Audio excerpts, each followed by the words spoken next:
আসসালামু আলাইকুম সুপ্রিয় শিক্ষার্থী বন্ধুরা, আমরা ষষ্ঠ শ্রেণীর পঞ্চম অধ্যায়ের ঐকিক নিয়ম শতকরা এবং অনুপাত এইখান থেকে শতকরার যে চ্যাপ্টারটা আছে সেখানে একটা খেলা আছে। ওই খেলাটা খেলার জন্য আমরা অনেকগুলো কাগজ তৈরি করেছি, তোমরা দেখতে থাকো।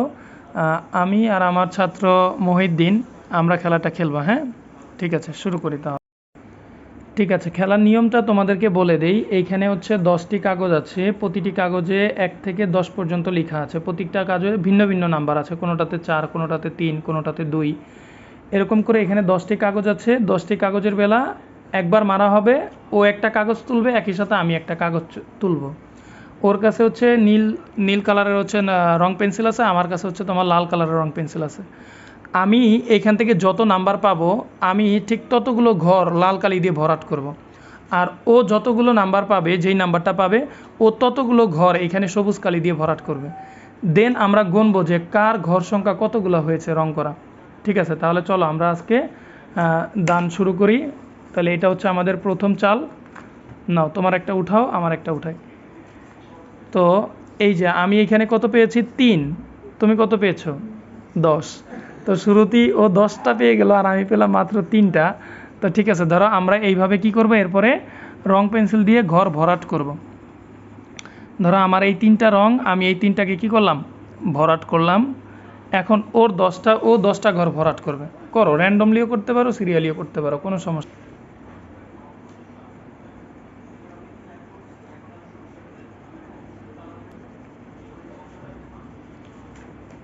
ওর 10টি ঘর ভরাট করা শেষ প্রায়। আমরা দ্বিতীয় দান মারার জন্য তৈরি হলাম। দ্বিতীয় দান মারা হয়ে গিয়েছে, আমরা এখন তুলবো এখান থেকে, দেখবো যে কে কত পাই। তো আমরা এখানে আমারটা খুললাম, আমারটায় 9, ওরটাতে হচ্ছে 4। তো এইবার আমি পেয়েছি 9, ও পেয়েছে 4। ঠিক একই নিয়মভাবে তুমি এইখানে যে কোনো ঘর ভরাট করতে পারবা। আমি সিরিয়ালি করতেছি। হ্যাঁ, এইখানে আমার 9টা, প্রথমে এইভাবে আমি কি করতেছি? ভরাট করতেছি 9টি ঘর।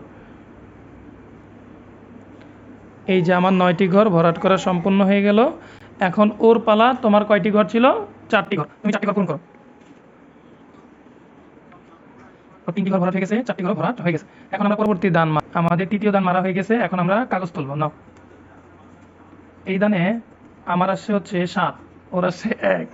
ঠিক আছে, আমি 7টি পেয়েছি, ও 1টি পেয়েছে মাত্র। ঠিক আছে, আমরা আবার একই নিয়মে পুনরায় ঘরগুলোকে 5, 6, 7। আমার 7টি ঘর পূরণ হয়ে গেল। এখন ওর 1টি ঘর পূরণ করা শেষ। আমরা আবার একইভাবে এইটাকে মারবো। এইভাবে করে আমরা প্রত্যেকটা মারবো যতক্ষণ পর্যন্ত না ঘর ভরাট না হচ্ছে। তোমরা দেখতে থাকো, আমরা হচ্ছে মারতে থাকি। হ্যাঁ, আমাদের 4টি দান শেষ, এই পর্যায়ে 5টি দান চলতেছে। মহিউদ্দিন মারলো। এখন দেখো তোমরা, আমরা যে সিরিয়ালি ভরাট করতেছি বিষয়টা এমন না তোমাকে সিরিয়ালি ভরাট করতে হবে। তোমার মনে যদি একটা কোনো কল্পনার ছবি থাকে, ধরো কোনো বাংলাদেশের মানচিত্রের ছবি, অথবা কোনো গাছের ছবি, অথবা কোনো একটা পাখির ছবি, তুমি মনে মনে কল্পনা করছো, তুমি চেষ্টা করছো, এইভাবে তুমি যদি পাও তাহলে এই ঘরের ভিতরে তুমি গোলা দিবা। তুমি তাও করতে পারো, এটাতে কোনো সমস্যা নাই। তুমি যেইভাবে মন চায় সেইভাবে গোলা দিতে পারো। আচ্ছা, ঠিক আছে, এবার আমাদের পরবর্তী দানের কার্ড উঠালাম। এই ক্ষেত্রে আমি পেয়েছি হচ্ছে 9, আর মহিউদ্দিন পেয়েছে 7। ঠিক আছে, আমরা বন্ধুরা আমাদের এইখানে এখন সর্বশেষ যে চালটি আছে, এই চালে আর 10টি ঘর অবশিষ্ট আছে। এখন আমাদের এমনভাবে কার্ড তুলতে হবে যাতে 10টি ঘর সম্পূর্ণভাবে ফিল আপ হয়। এমনভাবে কার্ড তোলা যাবে না যাতে 10টি ঘর ফিল আপ না হয়, এমনভাবে আমরা কার্ড তুলতে পারবো না। তো ঠিক আছে, চলো মহিউদ্দিন মারি। আচ্ছা, এবার আমার তোলার পালা, আমি তুলি। হ্যাঁ, কত হয়েছে দেখো তো? 2। আচ্ছা, আমি 2টা ঘর ফিল আপ করতেছি। হ্যাঁ, 1, 2। এবার তোমার দাইনের মার। হ্যাঁ, তুমি মারো, মারো, মাইরা উঠাও, উঠাও। 7। মহিউদ্দিন পেয়েছে 7।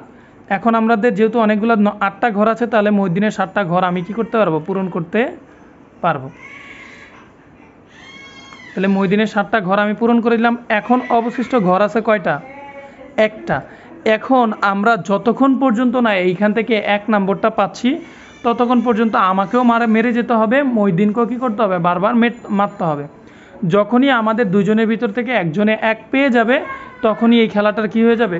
সমাপ্ত হয়ে যাবে। তা ঠিক আছে, আপনারা দেখতে থাকেন আমরা কে পাইলাম।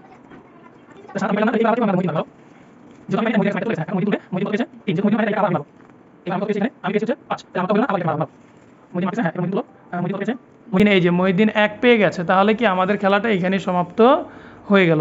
তার মানে কি লাস্টের দিনে মহিদিন একাই 2বার মার পড়েছে, এইটা কোনো বিষয় না। মহিদিনের একসাথে 2টা পড়ুক আর হচ্ছে 3টা পড়ুক, এইটা কোনো বিষয় না।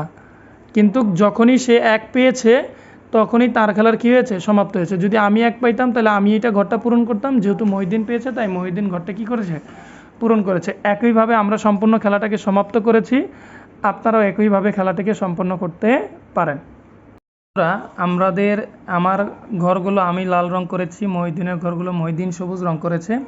এখন আমরা হচ্ছে গুনবো যে মহিদিন 100টার ভিতরে কতগুলো সবুজ রং করতে পেরেছে আর আমি 100টার ভিতরে কতগুলো লাল রং করতে পেরেছি। মহিদিন গুনগুলো 1 2 3 4 5 6 7 8 9 10 11 12 13 14 15 16 17 18 19 20 21 22 23 31 31 32 33 34 35 36 37 38 39 40 41 42 43 44 45 46 47 48 49 50 51 52 53 54 55। আমি পেয়েছি হচ্ছে লাল রং পেয়েছে হচ্ছে লাল 55টি আর সবুজ কয়টি,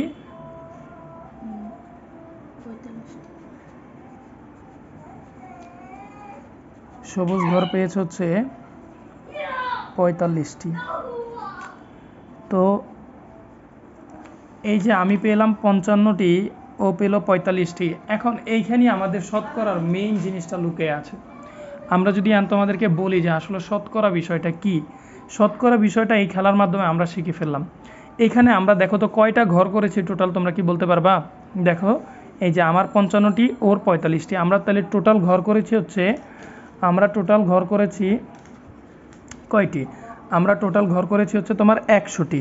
আমরা টোটাল ঘর করেছি কয়টি, 100টি। এখন এই শতকরা মানি হচ্ছে 100তে হিসাব করতে হবে।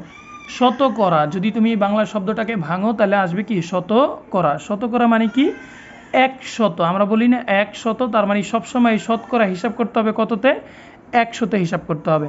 এখন 100-র মধ্যে আমি কত, 55, ও কত, 45। তাহলে আমার লেখাটাকে আমি কি লিখতে পারি, আমার লেখাটাকে আমি লিখতে পারি না এইভাবে খাতাটাকে, তাহলে আমি হচ্ছে আমার লেখাটাকে লিখতে পারি হচ্ছে 55/100, অর্থাৎ আমি 100-র ভিতরে হচ্ছে 55 আর মহিদিনেরটা হচ্ছে কত, 45/100। তাহলে এই যে আমি লিখলাম 55/100 আর মহিদিনেরটা হলো 45/100, কারণ কেন, ওর 100টা ঘরের ভিতরে 45টা আছে আর আমার 100টা ঘরের ভিতরে 55টা আছে, এই কারণে এটা এইভাবে লেখা। এরপরের কাজ হচ্ছে এই 100 মানি হচ্ছে হরে সবসময় শতকরা হলেই হরে 100 আনতে হবে। কিভাবে আনবো, আমরা যদি এইভাবে লিখি এটাকে 55×1/100 আর মহিদিনেরটাকে যদি আমি লিখি 45×1/100। এখন তোমাদের প্রশ্ন আসতে পারে আমি 1 কেন লিখলাম। দেখো 1 লিখাতে কোনো সমস্যা নেই, 1 লিখলেও এখানে 45 45ই থাকবে, না লিখলেও 45 45ই থাকবে। তাহলে দেখো এখানে কি আসবে, এর পরবর্তী কাজটাতে এখানে আসবে হচ্ছে, আমারটা আসবে হচ্ছে এখানে 55 আর আমি গুণন লিখতে পারি হচ্ছে 1/100 আর মহিদিনেরটাকে আমি লিখতে পারি হচ্ছে 45×1/100। এখন এই যে 1/100 না, এইটাই শতকরা। এই যে আমরা 1/100 আনলাম দুজনের কাছে, এইটাই কি আমাদের শতকরা। তাহলে আমি এইটাকে এইবার এই 1/100কে তুলে দিয়ে আমি বলতে পারবো 55% আর মহিদিনকে বলতে পারবো 45%। এই পার্সেন্টেজ মানি হচ্ছে 1/100, এই পার্সেন্টেজ মানি হচ্ছে কত, 1/100। আশা করি তোমরা আমাদের এই খেলার মাধ্যমে যে শতকরায় যে রূপান্তর, শতকরা আসলে কি, এই বিষয়টা বুঝতে পেরেছো।